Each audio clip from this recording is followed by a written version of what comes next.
I can say without a shadow of a doubt that the Soviet Union was very interested in UFOs.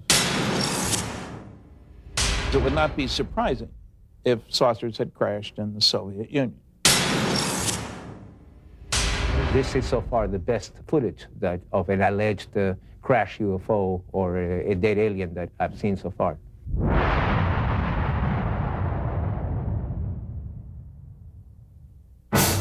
Fact 1. For over 5 decades, Western governments have been collecting information on UFOs in strict secrecy. Fact 2. So did their counterparts behind the Iron Curtain. Fact 3. Now that the Cold War is over, the truth is finally out. The notion that life from another world may have visited our own is an intriguing one.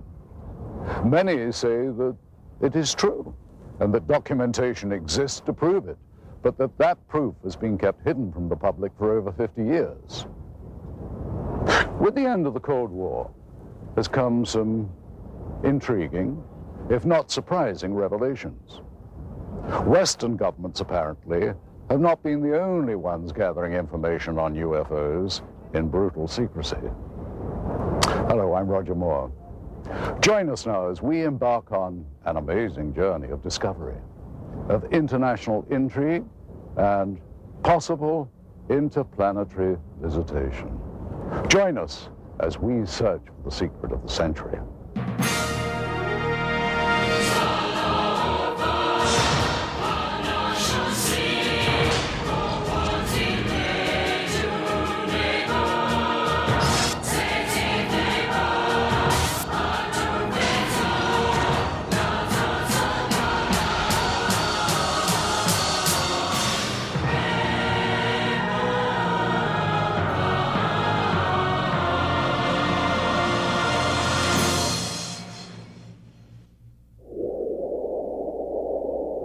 The vastness of Russia is overwhelming, even to those accustomed to the wide open spaces of America.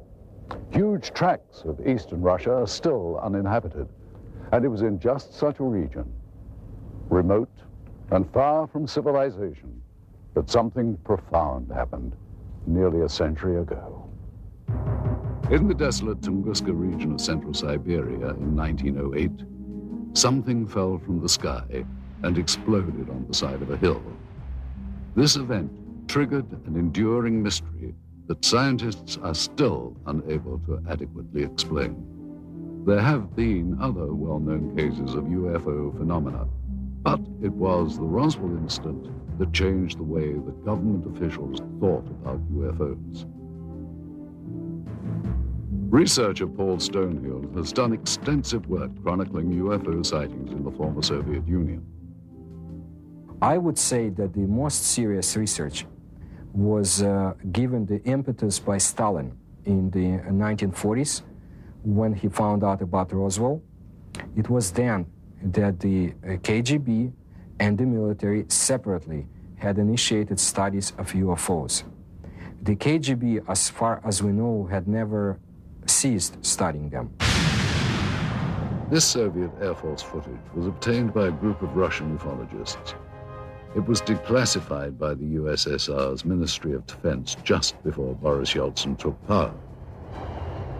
What we are looking at is a view from the cockpit camera of a MiG-23 Flogger, scrambled to intercept 2 unknown targets. What we see now is an apparent merging of the 2 targets. Here is the same shot slowed down. These are obviously not typical flight characteristics of NATO or any other conventional aircraft. The MiG lost visual contact with this object or objects, and there has never been any official identification. By attending international conferences and exchanging information over the internet, researchers on both sides of the former Iron Curtain have been able to increase the global understanding of anomalous phenomena. Richard Haynes has been to Russia many times and has worked with many of that country's researchers. Soon after the perestroika, the fall of communism, approximately 1990. I said to myself, I think this is the right time to initiate opening doors with the East, with people on the Eastern Bloc who are sitting on their own piles of data, but we don't know about it. Likewise, we're sitting on piles of data that they don't know about. And so I started corresponding with friends, and we formed this joint USA-CIS Aerial Phenomena Federation. And we're now serving a very positive role, which is information exchange. The next clip was shot from a MiG-25 Foxbat, and what we're about to see is actually an American F-16 Falcon about 200 meters away. What happens next is that a new object appears from behind the clouds. It was not identified. The new object suddenly descends and disappears into the clouds. Once again, here is the American plane at the same altitude as the MiG. And now here is the object as it appears behind the F-16. And here it emerges from behind the F-16, then goes down and enters the cloud bank. As with all accounts or potential evidence of UFO encounters, researchers attempt to authenticate and verify related facts as much as possible. In general, the more spectacular the report, the more important the verification. I was intelligence officer for the Soviet military for over 30 years. My son is a pilot in the Russian Air Force now. I can say for certain that there were numerous occasions where Air Force and Navy fighter planes intercepted what we thought were NATO aircraft, only to find that they were not airplanes as we know them, and not belonging to any nation on Earth. It's no secret we would send planes into their airspace. They would fly into our airspace. It's like a game, like a test, constantly trying to test the response of the other side. Only sometimes someone would get shot at. In this case, neither the Soviets nor the Americans seem to have any clue as to what this third object is. I'm telling you, even when you blow it up, it's impossible to identify. It appears to be about 4 or 5 meters across, moves with characteristics unlike any conventional plane. Now, in this final piece of footage, we will once again be looking at a cockpit camera view, this time from a MiG-21. The camera plane and 3 others were scrambled to intercept an unknown craft flying at very high speed, which is visible here as a large cylindrical-shaped object. And as the Russian planes close in, the UFO suddenly picks up speed and disappears. Here it is once again. You'll notice the cylinder seems to be traveling at about the same speed as the MiGs until about here. And then it seems to increase its speed, which, according to pilots, must have reached at least Mach 3 in about 10 seconds. A lot of this footage was declassified after the Soviet military failed to identify the object seen here. This one shows an interception attempt by MiG pilots. There were many cylindrical object interceptions that were reported investigating. We were interested in the high-speed potential of these objects.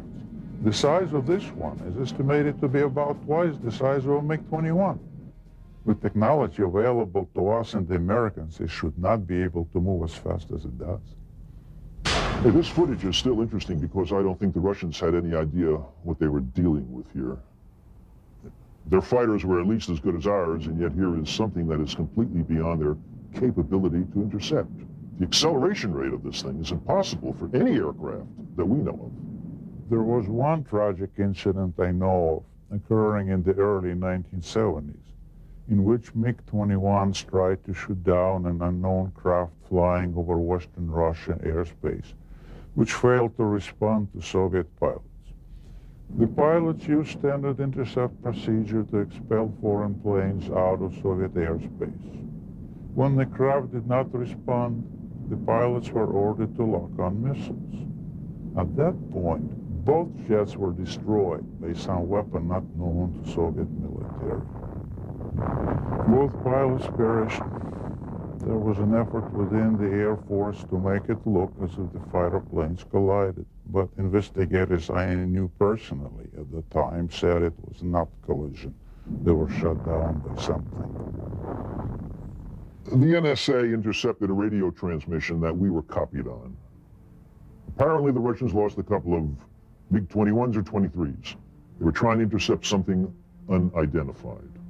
All I know is it wasn't one of ours. You know, our department received a number of stories like this involving the Soviet military and UFOs. One of the most intriguing stories we came across was first told in the new book, UFOs in the USSR, by Russian author Veniamin Grigorievich Vereshchagin. He recounts the crash of an extraterrestrial craft and subsequent recovery by Soviet officials in the late 60s. Существует свидетельство тому, что осенью 1968 года there is evidence to the fact that in the fall of 1968, there were reportedly a lot of UFO sightings in the area of Sverdlovsk, currently known as Ekaterinburg. 27 ноября многие жители поселка Березовский Свердловской области On November 27, many residents of Berezovsky Sverdlovsk area observed several fireballs moving across the sky. Вдруг один шар стал падать. One of the balls began going rapidly down, and after that there was a loud sound of an explosion. Через несколько дней после этого происшествия In a few days, a Sverdlovsk paper published an article в которой говорилось о том, что взрыв, услышанный многими, which said that the explosion had taken place on the territory of a grain storage unit due to the carelessness of some workers. But the article also mentioned that the residents of this area had witnessed similar lights before that day. This is a copy of the Sverdlovsk newspaper from November the 29th, 1968. An article on the front page entitled Berezovsky Dreams, or What Was That?, gives the state-sanctioned account of what could have been the actual crash. Translated, the Russian copy reads, 5 glowing balls of light appeared over the horizon and started to move in the direction of the city. 4 of the objects moved in opposite directions, while the 5th began to rapidly lose altitude and soon completely disappeared behind the forest terrain. Several seconds after its disappearance, there was a deafening explosion. And in typical Soviet fashion, the paper cites the official statement. The blast had taken place at the grain storage unit number 27. The explosion was caused by one of the employees who had violated the safety code, resulting in a charge of negligence. He was sentenced to restitution of the material losses suffered by the state. What helps make the account in Vereshchagin's book so compelling is the existence of several reels of film which seem to back up the story. While rumors of such film first began circulating some years ago, it was not until Vereshchagin led us to the black market dealer in possession of these materials that we got our first look at what could be remarkable new evidence. If this film indeed corresponds with Vereshchagin's story, what we are looking at is the scene of the crash site in Berezovsky as viewed by a camera on top of a military truck. The focal point of this scene is here, and indeed appears to be a disc embedded in the ground. Here we see soldiers exiting the truck, led by a captain. The troops are met by another officer, this one a major, and then they join other soldiers and officers already on the scene. This footage is one of 4 reels of film acquired during our investigation.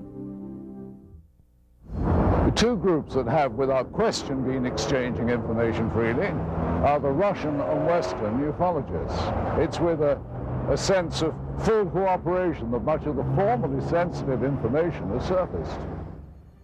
At one end of the spectrum are simple UFO sightings, which are often accompanied by film or video footage. At the other end are accounts of actual contact with alien beings, for which most bona fide researchers retain a healthy dose of skepticism. Interestingly, many psychiatrists and psychologists have placed considerably more credence in stories of alien abduction than ufologists. Though no such encounters have been officially reported in the former Soviet Union, and in spite of efforts by the government to deny their existence, documented cases do exist. Typically, the abductee reports seeing a blinding white light, usually hovering high above.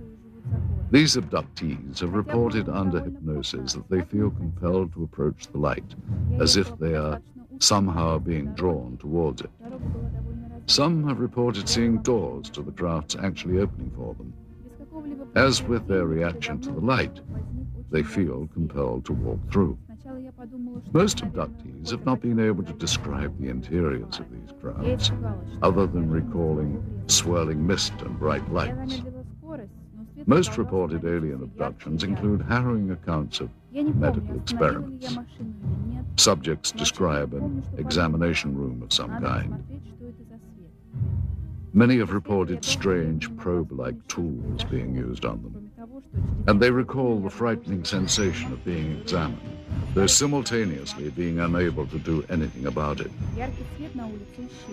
Typically, the abductees will then find themselves back where they were when they first saw the light, having no recollection of what just happened.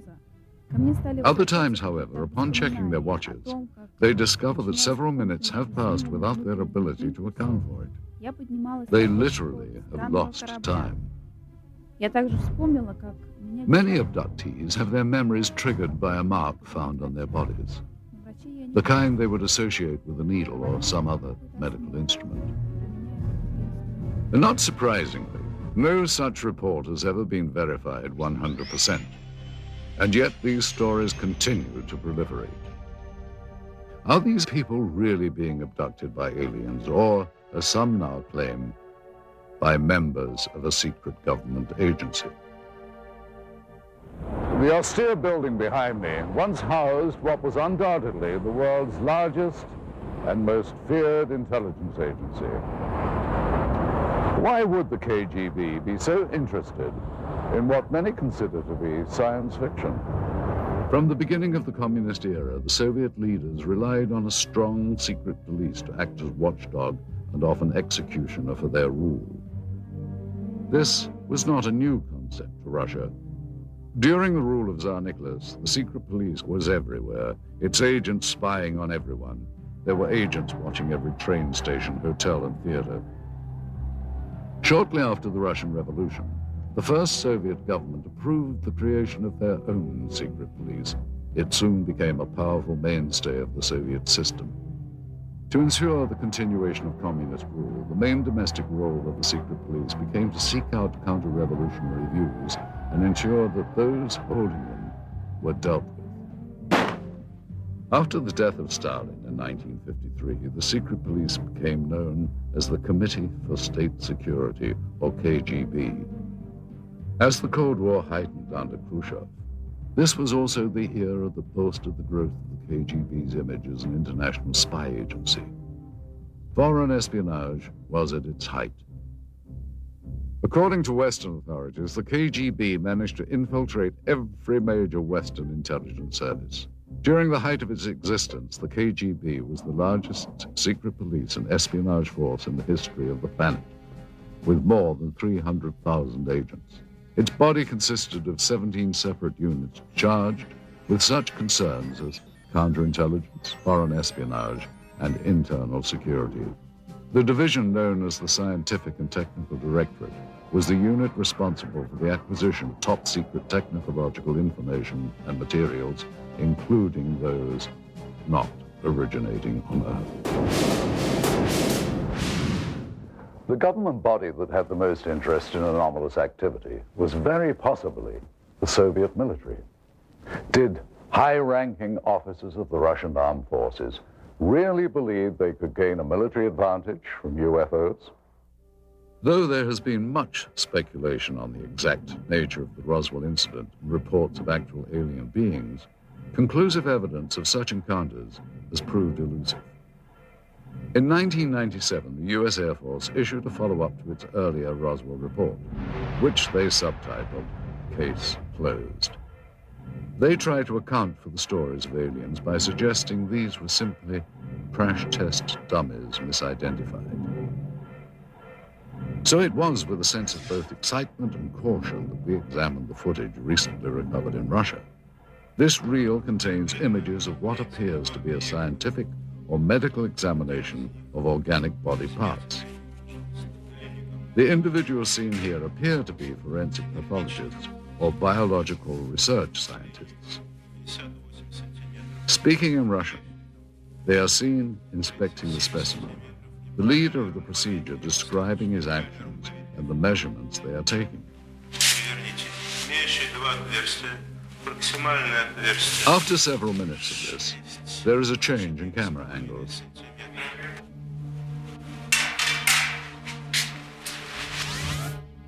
Now we see the specimen being more extensively examined. Придерживайте инструмент.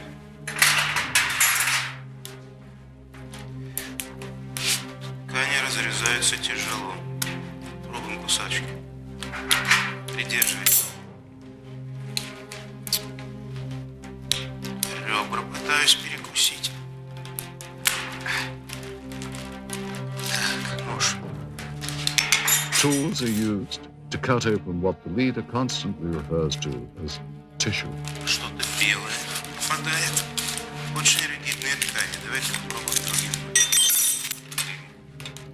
Придерживайся.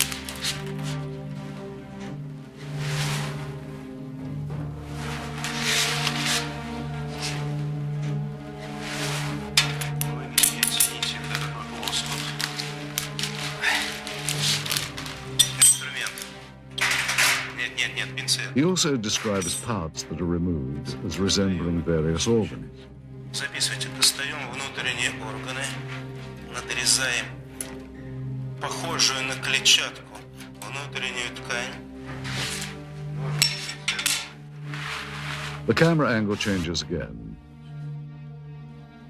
And finally, the scientists are seen posing for the camera, holding up various samples of the dissection. If this footage is authentic, it represents one of the greatest scientific discoveries of all time. One must wonder where this film was shot and what happened to the specimen seen. If this is footage of a genuine scientific examination, what happened to the results? What did the Soviets learn, and what have they done with that knowledge? Did agents of the KGB have reason to keep this secret for so many years? Certainly there are more questions here than answers.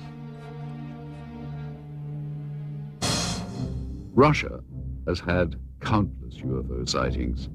Some have been explained, some have yet to be explained. The best known events are the Downogorsk and Tunguska incidents. Many UFO researchers feel that the most important Russian incident in terms of known crash recovered materials is the Downogorsk occurrence. Antonio Huneas agrees. It's the best documented crash because we do have the fragments. They have been analyzed. It was a small probe. It was not kind of a big object, but something crashed on a hill in Downogorsk in January of 1986. Witnesses described the object as a sphere of light streaking across the Pacific region north of Vladivostok. Investigators later recovered materials including balls of lead and iron, bits of glass, and a fine mesh netting, all of which were tested and are proven to be highly enigmatic. The head of the research team concluded that the Downogorsk object was most likely an artificial space probe of non-terrestrial origin. Russia's best-known event, the Tunguska sighting, is sometimes referred to as the Russian Roswell. In the early hours of June the 30th, 1908, peasants of the Tunguska River area in central Siberia watched in disbelief as a glowing round object with a fiery tail streaked across the morning sky. The object crashed in a remote region of pine forest, exploding in a brilliant ball of flame. Residual firestorms lasted for weeks and destroyed an additional 10,000 kilometers surrounding the crash point. Although the event preceded the atomic bombings of Hiroshima and Nagasaki by nearly 40 years, the aftermath of Tunguska was frighteningly similar to that of the bombings in World War II. The result was the destruction of an area larger than that of Los Angeles or Moscow. Oddly, upon investigation some 20 years later, no impact crater of any kind could be found. Researchers have formed various opinions of what actually happened. The most common beliefs are that it was a meteorite fall, a ball of lightning, or an earthquake. Many have cited that none of these answers are possible and that the phenomenon was more likely the crash of an extraterrestrial craft. It has been speculated that the governments of many countries throughout the world have been gathering information regarding UFOs. Nuclear physicist Stanton Friedman agrees. There's no question that military and intelligence groups overseas are collecting data, whether it's in Brazil or Australia or in England. So the KGB has collected information. I've talked to people who've gone to the Soviet Union, who have obtained some of that information. I have met a Soviet cosmonaut and other researchers over there. There's no question they're interested. And again, the republics which used to constitute the Soviet Union cover a huge area. They too were monitoring the skies because they were afraid the United States was going to bomb them. So when you monitor the skies, you pick up UFOs, no question about it. During the communist reign, there was no official admission of Soviet interest in extraterrestrial activity. It has been only recently that this fact has been confirmed. The former secretary of the Commission on Anomalous Phenomena, Alexandra Petyukov, confirmed that an official state-controlled body did exist. В рамках этой комиссии, когда в силу своей деятельности она начала планомерный сбор информации. During the Soviet era, we started to regularly collect information from the public and received more than 15,000 reports. The thing is that the commission was an official public organization. It had an official address. Today, the mindset in Russia is far different from what it was during the communist reign. Under communism, they were told that UFOs didn't exist, but just the fact that they were told they didn't exist made people believe that they did exist, because the government was also denying. They were saying there was no crime in Russia and accidents didn't happen. You know, I mean, that everything was censored and given this rosy picture, which of course people knew better. It was in a small house on a side street near the Academy of Medical Sciences. The British and American spies met with informants throughout the 60s and learned of one of the most bizarre plots in the world of intelligence. During my involvement for a period of at least 6 years, Soviet counterintelligence operatives played cat and mouse with Western agents in Moscow who were interested in our advanced technology programs. Some new weapons and propulsion systems were being developed, and the CIA was using any means to get information from anyone involved with the project. Well, I was in Moscow for a year and a half. I had 2 other agents and a guy from the British Secret Service. We routinely debriefed 2 Russian informants who worked for the Ministry of Defense. We would exchange hard currency for information on new military technology. Some of this technology was definitely related to UFOs. One way we often dealt with such incursions was to feed false information through double agents to give American and British bad leads. Well, we knew the Soviets were onto something after we started getting all kinds of smokescreen intelligence. That was a sure signal that they were hiding something. It was an indication that they had recovered something near Sverdlovsk. They were keeping it very secret. Senior research scientist Dr. Richard F. Haynes believes the Soviets had good reason to be interested in UFOs. It's my understanding that the Soviet military has had a continuing interest in UFO phenomena for very, very many years. And the reason being that their air traffic controllers, their radar sites, their military pilots had been reporting things, just as ours had, and they had no explanation for them. And so the first possible explanation would be that it's a foreign nation test or espionage or something like that of a military nature. And if you're in the military yourself, then you take that very seriously and you explore it. This film footage certainly seems to depict interest by Russian military personnel in the object that is seen sticking out of the ground. Soldiers, officers, and civilian-clothed agents are deployed around the site, and they appear to be both guarding and examining the object. This is what we found on one of the 4 reels of film obtained in Russia. After viewing the footage, we were able to determine that it was most likely shot with 2 separate cameras, one apparently a handheld camera, which starts out on the approaching truck, and a second one seen here on a tripod. As the soldiers march past, you can see the cameraman turn to follow the troops. Here we cut to the other angle, the point of view from the tripod camera.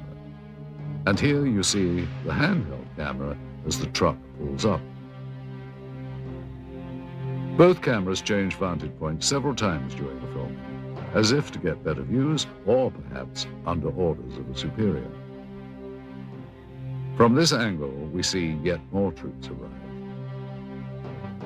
Author Veniamin Vereshchagin describes the event. Весной же 1969 года рабочий местного совхоза In the spring of 1969, a collective farmer found some strange remains in the forest not far from Berezovsky и сообщил об этом, and reported that to the local security organs, те в свою очередь who in their turn обратились asked за the neighboring помощью military в division соседнюю of air военную defense часть troops, PVO, ПВО. to provide assistance with the 7 investigation. On March 1969, 2 KGB officers examined the discovery site and sealed it off. Вы знаете, в дальнейшем события приняли более такой масштабный характер. По просьбе КГБ были привлечены On the KGB request, a Soviet army unit was brought to the discovery site, и в результате уже очень тщательных обследований были найдены after close examination of the place. They found some wreckage debris of a disc-shaped object частично. partially sunk into the ground. Поначалу органы безопасности предполагали, At first, the KGB thought that the debris американскому разведывательному самолету или came from an American spying plane or a Soviet spaceship. George Filer, a retired Air Force intelligence officer who was stationed at Langley, is not surprised the Russians were so interested in this object. We found that the Soviets would pay to get information on UFOs as opposed to, we'll say, an F-111 aircraft, that they were, in a way, more interested in UFOs than some of our latest aircraft. And here you see the man who is probably the head KGB agent directing the cameraman to point his camera toward the disc. A total of almost 1,200 feet of negative were recovered just on this crash site. It is possible that more film was shot, but this is all that we were able to obtain. None of this film depicts the removal of the disc itself, and at no point do we see inside the object. From this angle, we do see the handheld camera shooting behind or inside the disc. However, that footage, if it was, in fact, ever shot, was not included in the cans of film we acquired. We can only speculate that it may still be at large. We must also speculate on how the object ended up here. Based on information from Vereshchagin's book and what we can see in this footage, we have created this computer-animated version of how researchers believe the crash may have occurred. The questions then become, where did this object come from and how did it come to crash here? And more importantly, what has happened to it since? With the change to a market economy here, many items never before available to Russians are finding their way to store shelves. Some point to this as evidence of a new prosperity. Others claim that this only fosters greed, not seen during the Soviet era. They say that everything is for sale in the new Russia, including state secrets and the spies who kept them. and I'm sure that this happened because I remember in 1991, 1992, there has been a lot of talk about the KGB files. It's quite possible that the files, some of the files, had been sold to the highest bidder. What is now modern-day Russia was once the core republic of the Soviet Union. Prior to its breakup in 1992, the USSR was the world's largest country, stretching from Eastern Europe into Asia. In addition, the USSR had direct control over the Eastern European countries of Romania, Bulgaria, Hungary, Czechoslovakia, Poland, and East Germany.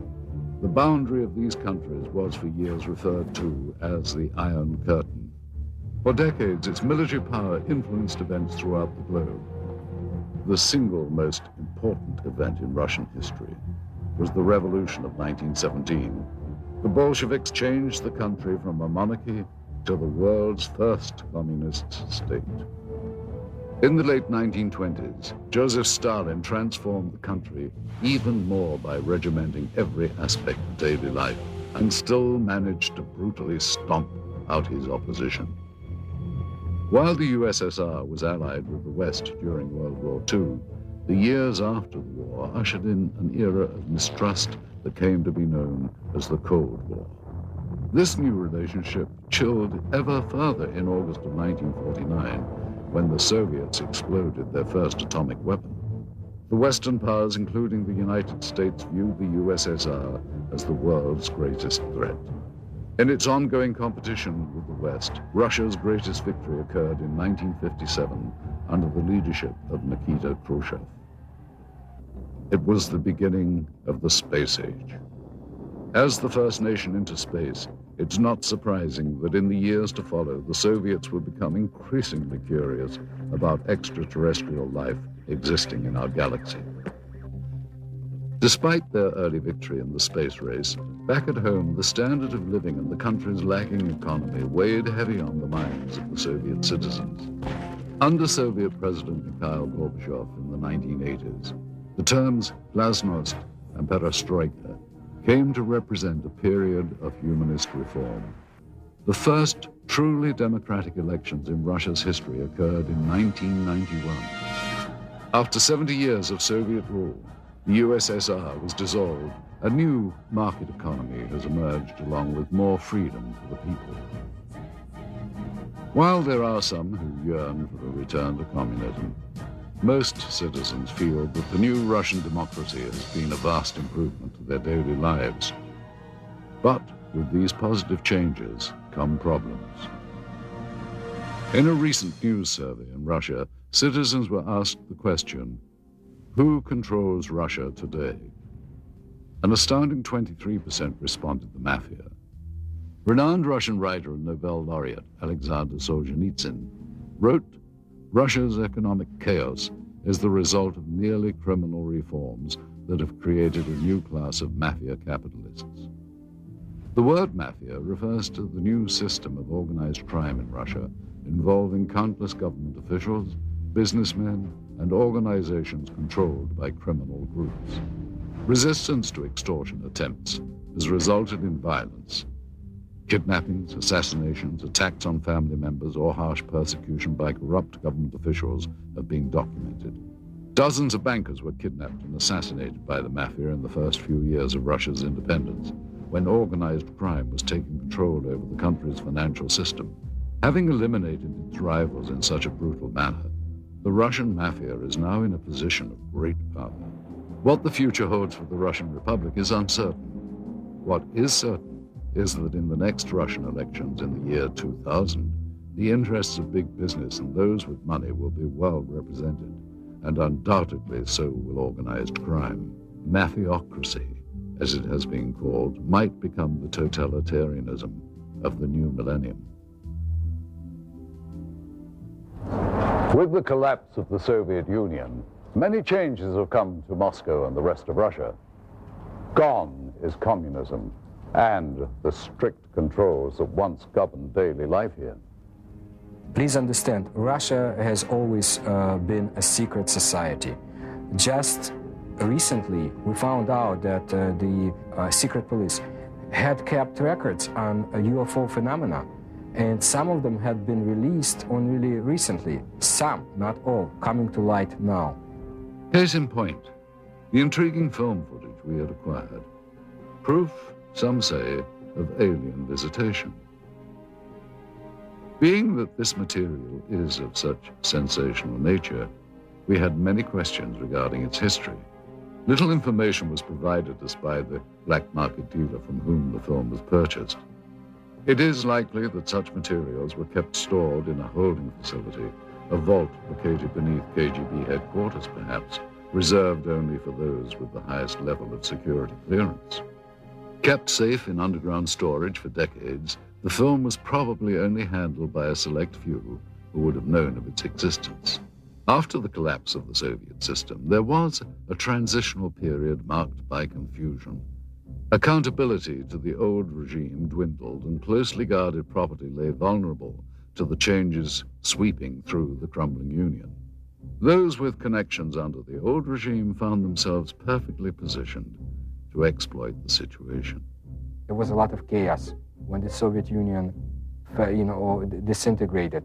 In my opinion, at that time, it was very easy for an, agent with brains to get his hands on such files and sell them here. So it would be conceivable that documentation might be obtainable through similar sources to provide authentication of the film. Though most leads proved to be ultimately unproductive, we found that with perseverance, money, and a bit of luck, it is possible to acquire classified Soviet documents. Using a hidden camera, we recorded numerous meetings over a period of months in which we attempted to obtain relevant materials. This transaction between one of our Moscow contacts, an interpreter, and a local black market dealer proved to be one of the more successful ventures. The location of this meeting is a textile factory in the Sokolniki district of Moscow. This office is that of the Russian entrepreneur who owns the plant and is used for both legitimate and illegal business. After introductions and some initial small talk, the American buyer asks the interpreter if the documents are on the premises. Are the documents here from the accident that you have? Вон Барбер спрашивает, документы у вас с собой? Юра, ты мне задал сложную задачу. Достать такого рода документы было очень просто. Я понимаю, именно поэтому мы обратились к вам, потому что Федор очень рекомендовал вас там улучшить. Конечно, я знаю нужных людей, знаю, как достать такие документы, но это было совсем небезопасно. What's his address here? Мы ценим это очень, и именно поэтому мы обратились к вам.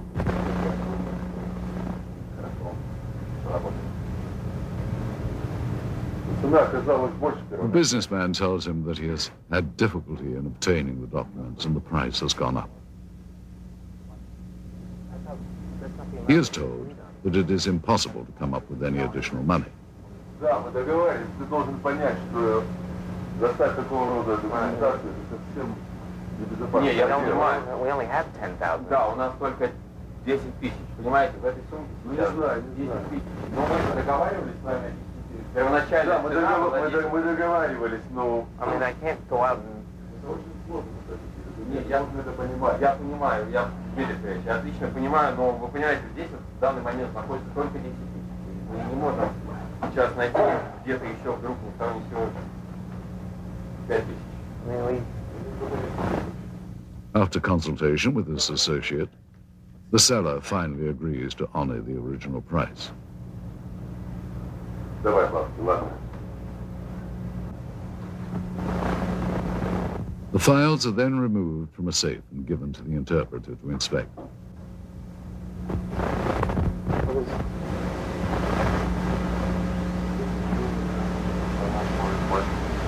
This is KGB? Yes. Yeah, this is KGB. This is some report about accident in Sverdlov. Does this look... Do you think this is... Он просто хочет убедиться, что документы подлинные. Конечно, official KGB. After inspection of the documents, and a cursory verification of their authenticity, the transaction is completed. Okay, well, would you pay Mr. Chevalier and... Money changes hands, and what was once property of the state now becomes much sought-after evidence for UFO researchers. What made this transaction so successful was that among the pile of documents acquired, several were extremely enlightening, including a top-secret KGB report on Operation Sverdlovsk Midget and a request for military assistance from the Soviet Ministry of Defense. While the ability of Western governments to keep secrets is hotly debated, one thing seems certain. Behind the Iron Curtain, secrecy was standard operating procedure. Here, under the Soviets, freedom of the press and government accountability to the public were virtually non-existent. Many believe that the American government has had more than a casual interest in the possibility of extraterrestrial presence since early in the 20th century. Certainly since reports of flying discs in Roswell, New Mexico in the late 1940s, U.S. Defense Department and intelligence community involvement in the investigation of UFOs has been documented. Aside from the former Project Blue Book and 2 recent Air Force reports attempting to close the case on Roswell, there has been little made public by the government regarding its interest in UFOs. One organization that apparently did study UFOs was the Central Intelligence Agency. Since the Cold War era, it has been alleged that the CIA has actively sought after, on a priority level, the acquisition of any Soviet information that relates to alien contact and technology. One person who confirmed such allegations is this man. An agent with the CIA for 6 years, his area of expertise was Russian interest in anomalous activity. Though now employed in the private sector as a security analyst, he has asked not to be identified due to the sensitive nature of both his former status and his current position. I joined the CIA in 1989, straight out of college. My mission was to monitor and infiltrate the Special Sciences Section of the KGB, a unit of Directorate T, which was a division of the First Chief Directorate. Special Sciences Section's goal was to obtain, analyze, interpret, and exploit any extraterrestrial knowledge. The Special Sciences Section was extremely interested in a number of reported UFO crashes over the former Soviet Union and the Eastern Bloc countries. From the intelligence that our unit was able to obtain, they had recovered at least one portion of a former crash site over the Soviet Union. This former agent was able to confirm interest not only in the 1968 crash near Berezovsky, but in other Soviet attempts to recover UFO documentation and technology. Ever since Stalin had been in control of the Soviet Union, especially in the post-World War II years, he was determined that if there were any technological gains to be made from extraterrestrial technology, that the Soviet Union would be the sole possessor and sole beneficiary of those technologies.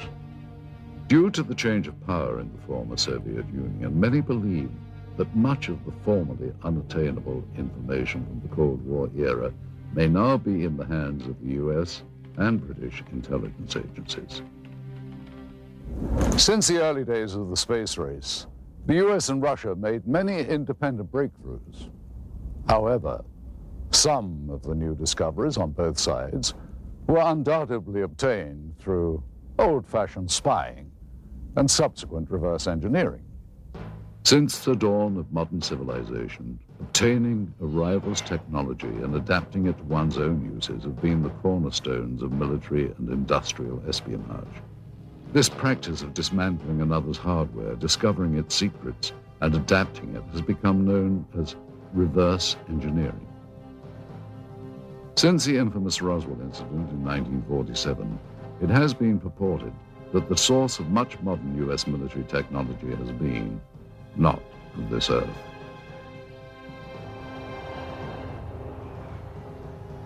A number of technologies were either partially inspired or wholly inspired from what was recovered at Roswell.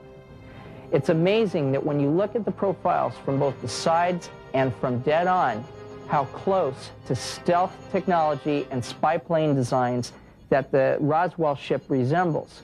We firmly believe that she is the design Rosetta Stone and the holy grail for aerospace design technology. According to witnesses and UFO researchers, debris supposedly collected from the site indicated a technology superior to any existing on Earth during the post-war years.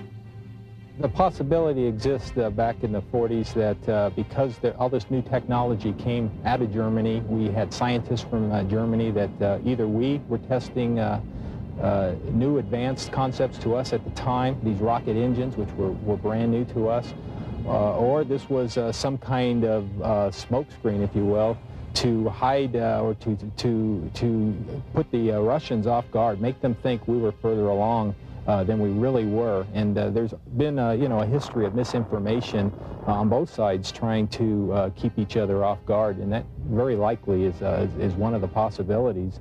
If it wasn't Roswell, we're probably doing it some other place. Such advances as the Hubble telescope and the Super Arbec missile engines are rumored to have benefited from alien reverse engineering. In addition to Roswell, there is another name heard frequently with regards to reverse engineering. A military facility located in the Nevada desert, commonly known as Area 51. One theory is that Area 51 is the hub of alien reverse engineering. But is the United States the only military power to have engaged in this secretive development of military technology? Or did Soviet military and intelligence organization reverse engineer technology from alien spacecraft that may have been recovered in Russia? Do the Russians have their own version of Area 51, located somewhere in the uninhabited parts of their vast country?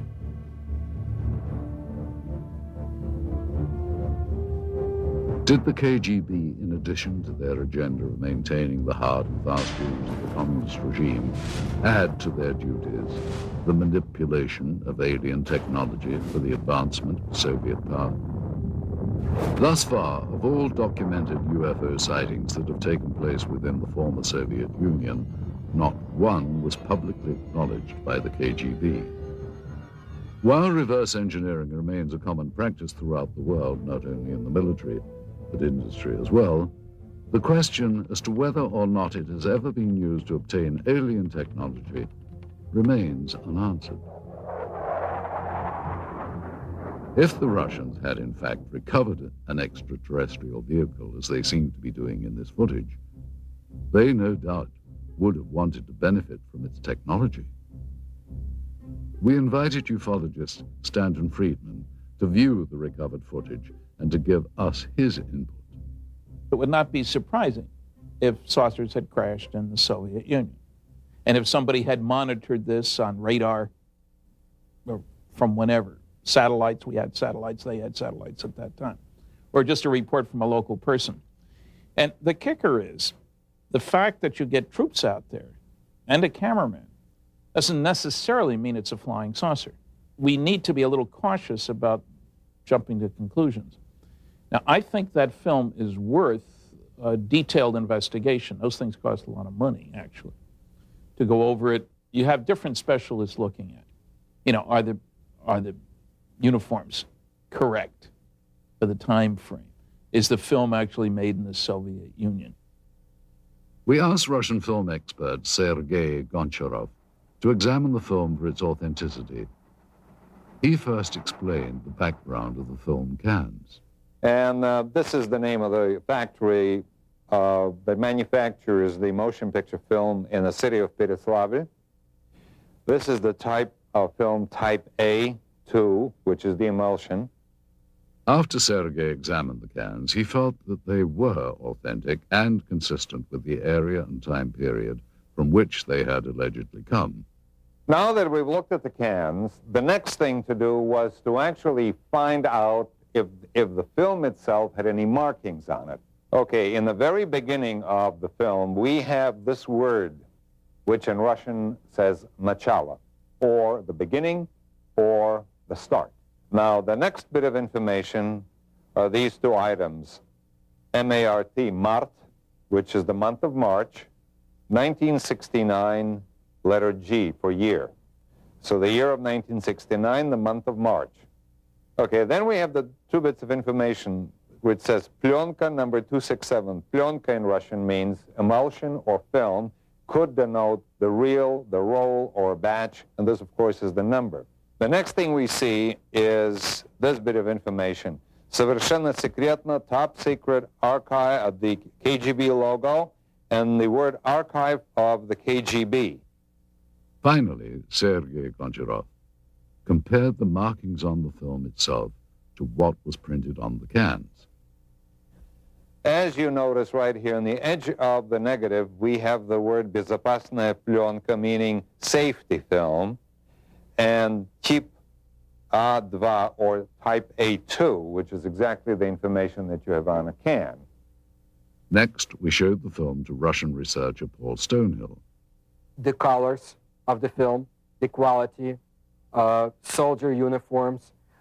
Somebody would have to go to make a special effort to make a film that feels like something that was made in 1960s. I've seen a lot of films made in the 1960s, and this film here is almost of the same quality. It's not a 1980s or 1990s film. The KGB officer that had been looking and touching things looks quite genuine. To me, my gut feeling is this is not something that they had made intentionally to fool people. UFO researcher Antonio Huneeus offered us his views on the film. I would say that visually it's very impressive. The first thing that struck me was the good quality, very, very, very clear footage. You see, of course, it wouldn't be impossible to duplicate, as a hoax. You would have to hire some actors and so on.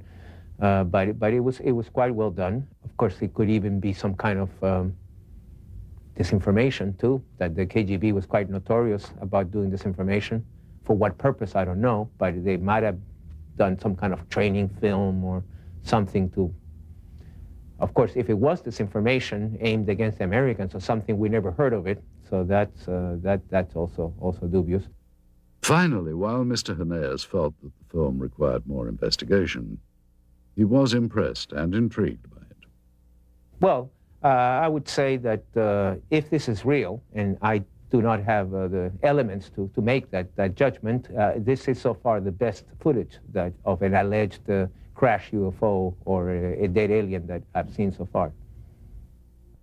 To appreciate the difference in attitude here with respect to such unconventional science as the study of UFOs, it is important to understand some of the cultural contrasts between Russia and the West. For hundreds of years, Russian culture has been steeped in religion, mysticism, and superstition. In the times of the Tsars, it was not uncommon for there to be an official court mystic, the most famous of these being the priestly soothsayer Grigory Rasputin during the reign of Tsar Nicholas. Even though religious expression was suppressed, it is now making a resurgence, and the many places of worship in Russia are once again housing congregations and becoming a big part of daily life. Russians seem to have an open-minded attitude towards the paranormal and such unconventional sciences as the study of UFOs. During the Soviet era, some of those voicing their beliefs in extraterrestrials were subjected to criticism and censure by Soviet officials. Russian author Yuri Alexandrovich Fomin claims that he has had such experiences. I was summoned to the regional party committee and asked to deliver a lecture on UFOs for the employees of various scientific research institutions. I agreed. After that lecture, the head of the regional party committee suggested that everyone present should take a stand and subject my lecture to criticism. But that didn't happen. All the people who listened to my lecture would say, "This is sort of interesting. This needs to be studied and examined." And then the head of the party committee said, "You're here to express your agreement with the official reaction to this kind of lectures. And you instead are trying to make sense out of the facts." While the communists said they weren't interested in UFOs, many around the world were. Some claim that sightings date back hundreds, if not thousands of years. Much like their American counterparts, many modern Russian citizens are very open to the possibility of the unusual. Many people become victims of tabloids, like Americans today. However, so much information had been collected, and people read about it in underground magazines, have heard about it, that they believe in the extraterrestrial explanation of UFOs, not so much time travel, but as the extraterrestrial. And people in Russia also are more cynical than the Americans in their approach to information, simply because everything was a lie. Both Americans and Russians believe they have been lied to by their government about many things, including extraterrestrial research. When Russian researchers, headed by former Soviet naval officer Vladimir Ashasha, petitioned the Soviet government for official records regarding UFOs, they too were met with a lack of cooperation. We sent an inquiry to the archives of the Ministry of Defense and to the archives of the KGB. We got a response that neither KGB archives nor the archives of the Ministry of Defense have any data regarding this incident. If there is mistrust of the government by Russian and American citizens, it's not without good reason. For Russians, it was more than 70 years of communist rule. For Americans, there has been a steady erosion of trust over the last 30 or 40 years. For Americans, the knowledge that their government was not being honest began in the 1960s, when the war in Southeast Asia escalated with secret bombing campaigns in Cambodia. In the 1980s, arms were sold to support the Contra anti-communists in Nicaragua, in violation of U.S. law and without public knowledge. God bless America. It's no wonder that many American and Russian citizens doubt the honesty of government officials. How paranoid is the belief that their governments could withhold knowledge of extraterrestrials? Despite officially denying interest in the possibility of extraterrestrial visitation, the governments of both the US and the Soviet Union have, without question, been interested in what lies beyond our own planet. Man has always been intrigued by the notion of life elsewhere in the galaxy, and both the American and Russian space programs represent a considerable investment to explore the unknowns of our universe. At the close of the Second World War, the United States, now the preeminent world power, turned its eyes from defeating Hitler's Germany to a new rival, the Soviet Union. With Russia's detonation of its own atomic bomb, the United States realized they now had an enemy who wielded the same degree of power. During the Truman administration, loyalty oaths taken by government employees became a common practice, which would eventually lead to the ugly communist witch hunts of the House Un-American Activities Committee. Winston Churchill's pronouncement that Eastern Europe was now behind an Iron Curtain gave birth to a new term for this confrontation between East and West, the Cold War. With fear dominating the United States, paranoia over potential communist influence took the form of weird invaders from other planets. The possibility of a Soviet invasion was too frightening to contemplate. Helmeted men from Mars launching an all-out attack on Earth, however, was another matter. Therefore, Americans retreated to dozens of science fiction films that were thinly veiled warnings against the Red Menace. With Chuck Yeager's historic Flight that broke the sound barrier, the next frontier to conquer would be the stars. This set off a global competition between the world superpowers as to whom would get to the heavens first. It became known as the space race. To meet the demands of such technology, NASA, the National Aeronautics and Space Administration, was formed in 1958. The space race would nearly end in defeat for the United States, however, with the launch of Sputnik. The U.S. feared if the Soviets could launch a probe in space, would missiles launched from that probe be far behind? When cosmonaut Yuri Gagarin made his historic orbit around the Earth in 1961, he became the first man in space. The United States realized their only hope of beating the Soviets was to have the first man on the moon. And in this dream, they would find a passionate champion. It was President John F. Kennedy's promise to have a man on the moon by decade's end that shot the space race into another dimension. It would not be until Neil Armstrong's historic first lunar step on July the 29th of 1969, however, that Kennedy's dream would be fulfilled. In years to come, the cumbersome NASA rockets would give way to the more streamlined and modern space shuttle. Even before the fall of communism, a new unity would develop between Russia and the United States. The petty rivalries of the past gave way to a new cooperation, which would culminate in the joint Russian and American crew of the space station Mir. Modern astronauts like Dr. Michael Foale would make history working with their Russian counterparts in space. At long last, the demons of the Cold War had been silenced. The first human beings in space were Soviet. Were the Russians also among the first to encounter beings not from this Earth? This footage, which seems to depict Russian pathologists dissecting what appears to be a non-human life form, requires further analysis.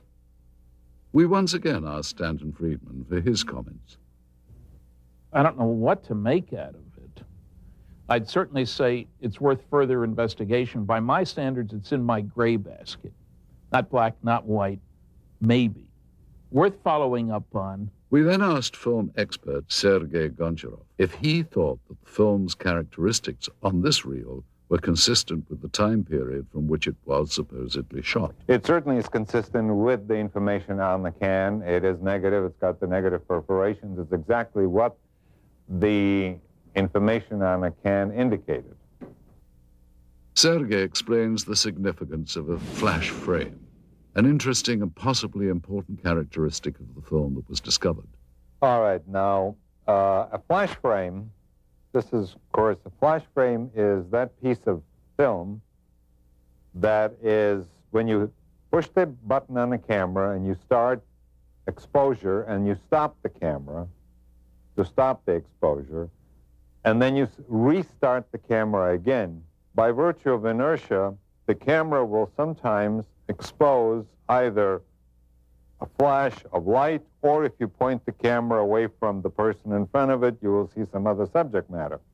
Those flash frames appear between the takes and sometimes show things and people that are not part of the scene itself. You have people that have nothing to do with the information that you've seen on a film before or after. Again, an individual in uniform. You see these people performing a procedure. You have somebody in civilian clothes, people that you have not seen before, as this is in a flash frame segment, which was not meant to be as the procedure that was being photographed. Mr. Goncharov concludes that while the film's stock and camera techniques are consistent with KGB and Soviet government films of that period, he feels that the discrepancies with the subject matter require closer scrutiny. Anytime you have subject matter of this type, any additional investigation is worthwhile. Absolutely. Stanton Friedman was further intrigued by the medical techniques in the film. I don't know what to make of these guys with what seem to be medical instruments, certainly in a medical facility, judging by the stuff on the wall. And it's interesting that you can see their faces, which is interesting from two different directions. You can tell their identity if you could find people that look like that. And they're apparently not afraid of contamination, ingesting anything toxic. Now, that could be that they'd already gone through this routine and somebody had said, hey, there's nothing bad here. We then showed the film to Dr. Annette Ryan, a former lieutenant colonel with the Army Institute of Pathology. The first thing that I noticed is the way the doctors are dressed. They're dressed in these pristine white lab coats, and I think it would be more common for them to be dressed in scrubs or even butcher aprons, unless, of course, they know that they're being filmed and they want to look good. They also look very young. but that is consistent with forensic examinations, and that's because senior medical staff usually don't get involved in this type of procedure. I also noticed that they're wearing rubber gloves, but they're not wearing any other protective gear. They're not wearing goggles, they're not wearing masks, they're certainly not wearing any biohazard suits. I would assume that's because they're not concerned with contamination. And this, of course, is typical of Russian-Soviet medicine.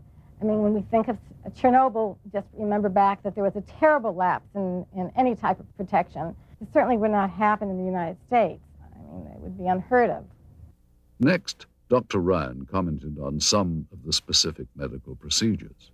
All right, what's happening here is that they're using dissecting scissors to open up the sternum, which is a common procedure at that time. He's using the proper tool. The way they're holding and using the various tools looks correct, which indicates to me these people know what they're doing. I would say there's little doubt that these are actual Russian medical people. Now, if you look closely at this procedure here, which is repeated several times in this footage, what they're doing is removing a piece of material. The one doctor refers to it as an organ or resembling an organ. Then the diener snips off a small sample which is placed in a specimen jar for later analysis. Well, that's exactly what would be done in a forensic case or in the case of scientific research, for instance. If some new species had been discovered, they would remove very small pieces for later chemical and microscopic examination. The lead doctor also mentions a structure he describes as resembling ribs. And here you can see what indeed resembles a rib cage, as if this was the torso of some anthropoid or human-like organism. Finally, though Dr. Ryan was unable to identify the subject matter, she believes that the techniques were consistent with those practiced in the Soviet Union during the late 1960s. We have little information about the specimen seen here, other than the pathologist's description and the KGB code name, Sverdlovsk midget. We wondered, though, how such a being might appear had it been recovered intact. Using only the images recorded on this film and the scant data available, technicians have constructed this 3D computer-generated model. Thus, with a bit of imagination and some forensic speculation, we have recreated what may have been the Soviets' possession of an actual being from another world.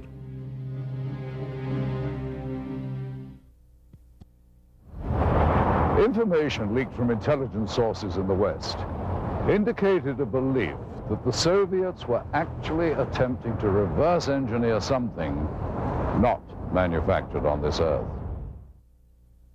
Whether we'll ever know the full truth about the supposed UFO crash in Berezovsky, one thing seems certain.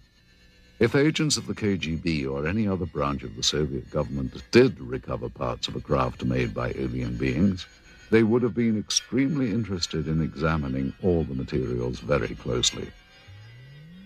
No doubt Soviet scientists would have wanted to determine if the parts of the craft were truly of extraterrestrial origin. They would have inspected each piece down to the microscopic level and tested for various physical and chemical properties. And of course, they would have wanted to take advantage of any new technology they could gain from the recovered materials. We are unable to solve the puzzle of their physics. Our physics is based on quantum mechanics. Theirs is based on parallel worlds, a different kind of paradigm, a different understanding of history. It is similar to the effect of a TV set or a video camera would produce on people in the time when Pythagoras lived. Pythagoras would not understand it. That is the gap between them and us. That's why, however hard our engineers or technicians would try to decode their technologies, they would fail.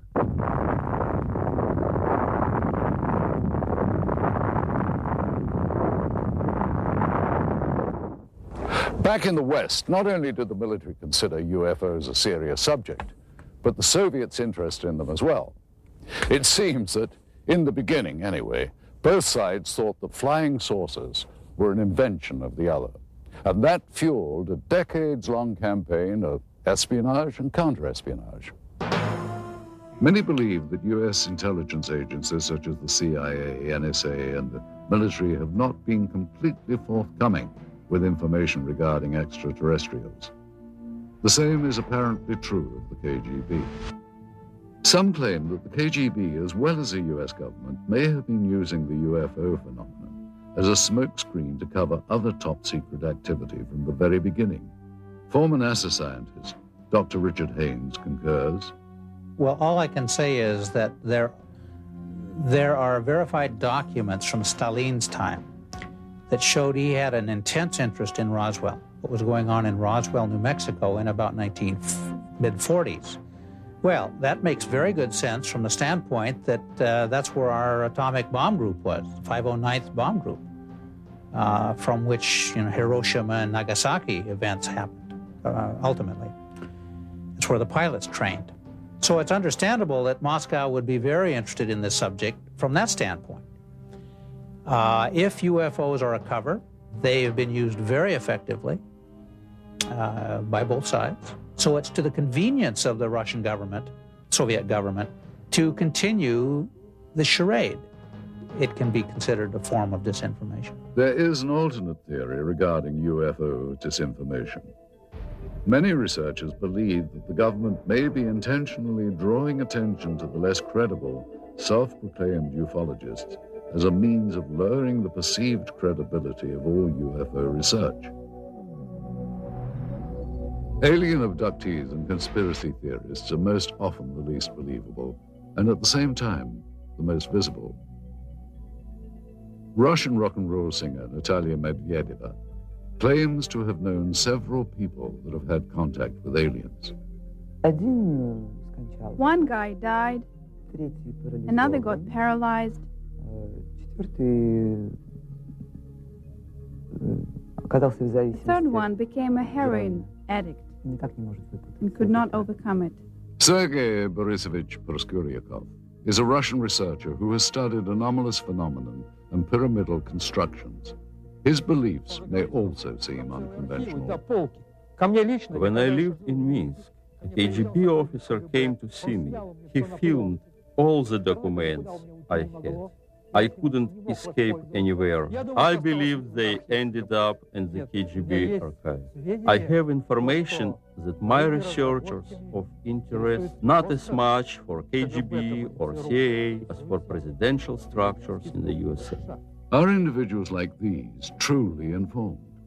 Or, as some believe, convenient foils for government agencies with an agenda of suppression? Either way, their outspoken beliefs serve to discourage further investigation and make it much easier to simply write off any UFO account or evidence as nonsense. Most genuine researchers, however, believe it is imperative that all potentially genuine encounters with extraterrestrial intelligence be studied carefully. If something not from this earth had been recovered, it would have been brought to a classified military base high in the Ural Mountains, where super-secret operations have been conducted since the Second World War. This incredible footage depicts members of the Soviet armed forces and what are believed to be 2 KGB agents inspecting and recovering a crashed flying saucer. Russian author Veniamin Vereshchagin has an idea of the final outcome of this operation. Насколько мне известно, обломки аппарата. As far as I know, the debris and their organic parts were taken to Mytishi, где предположительно были сделаны, where the apparatus was disassembled, analyzed, and then back-engineered. Неизвестно, что произошло с органическими остатками. As for organic parts, но я имею сведения о том, что они были перевезены в дальнейшем. I heard they were taken to Moscow. What happened afterwards, I don't really know. His story seems to be backed up in part by one of the people who claims to have been involved in the operation back in 1969. We found ex-KGB staffer Pavel Alexandrovich Klimchenkov living in seclusion in the Bryansk region of central Russia. He remembers the strange wreckage found in Beryozovsky. At first, everyone believed that those debris were parts of some novelty aircraft manufactured in the United States or England. But having done some measuring and material analysis, we came to the conclusion that none of the domestic or foreign manufacturers known to us could have produced these apparatus, at least not in the conditions existing on this planet. It was then that an order came to transport the debris to the base in Mytishi near Moscow. Together with several other officers, I was assigned to provide safety and security to these materials during their transportation. In attempting to verify the authenticity of this evidence, we have had the footage and the film itself examined by several experts. We also carefully studied the documents we had procured, which lent further credibility to what we had been told. Among the most telling was this top-secret KGB report specifically referring to Operation Sverdlovsk Midget and describing in detail the recovery operation at Beryozevsky. This document mentions the crashed disc, the organic remains, and the filming itself. There was also this secret order from the Soviet Ministry of Defense requesting assistance from military unit 67527. We looked closely at such elements of the footage as the uniforms and the arm patches worn by the soldiers. These patches seem consistent with the patch worn by such Soviet Army air defense companies as military unit 67527. They're all wearing winter coats, which don't appear to have much in the way of insignia on them. And that is not out of character for the winter coats. They would generally not contain much in the way of identification. These are all members of the same unit. I can see that the weapons are AK-type weapons. The main battle weapon of the Russian army, even up through today's date, is the automatic Kalashnikov weapon. Yeah, it's clearly an AK, fixed stock, birch stock, no muzzle brake, milled receiver, no question about it. That also seems to be consistent with the muzzles of the weapons that I can see in this film. In addition, we had notes from the scientific examination of the recovered organic specimen, which seemed consistent with the soundtrack of the dissection footage. With so many elements in seeming consistency, Vereshchagin's story becomes even more tantalizing and perplexing at the same time. Is it possible the Russians actually recovered an alien craft and its occupant 3 decades ago? If members of the Soviet Army had knowledge of a supposed UFO crash, then what happened to these individuals? And if they can't be found today, why not? In the course of our investigation, our goal was to follow every lead, to search for every scrap of information regarding the incident so named Operation Sverdlovsk Midget. The tenuous paper trail we have reconstructed using recovered government documents led us eventually to a lab of the former All-Union Scientific Research Institute of Biology. In attempting to obtain records on the individuals depicted in the dissection footage, we turned up these additional documents. 3 death certificates, all dated March the 24th, 1969, within a week after records indicate the examination was performed. Cause of death for all 3, cerebral hemorrhage. Dr. Ryan told us that the odds of this occurring naturally are next to 0. The former state-run institute is now a private teaching center known as the Moscow Medical Institute. That this is the same facility as seen in the film footage becomes obvious with a comparison of such fixtures as the stonework tables and the distinctive tiling on the floors. The difference is that one-time experimental procedures have been replaced by routine anatomy lessons with plenty of hands-on experience. Secretive operations are now openly administered educational opportunities. But we did find in the basement of the building remnants of this facility's past, reminders of a time when procedures here were not open to the public or subject to public scrutiny. What were the Soviets experimenting on in decades past at the Research Institute of Biology? The answer to that question is still yet to be found. Indeed, many questions about the film footage and the alleged Operation Sverdlovsk Midget remain unanswered. Any extraordinary find, such as the apparent filmed record of a crashed spacecraft, or of what appears to be scientists examining parts of an alien life form, require further analysis. Yet it seems incredible that so many elements of this story from so many diverse sources appear consistent. The original account as told by researchers and witnesses, the recovered documents, and of course, the film. We have to ask, is this footage genuine? And if so, does it represent an actual case of alien visitation, or, as it has been suggested, was the footage created as part of a Cold War disinformation campaign?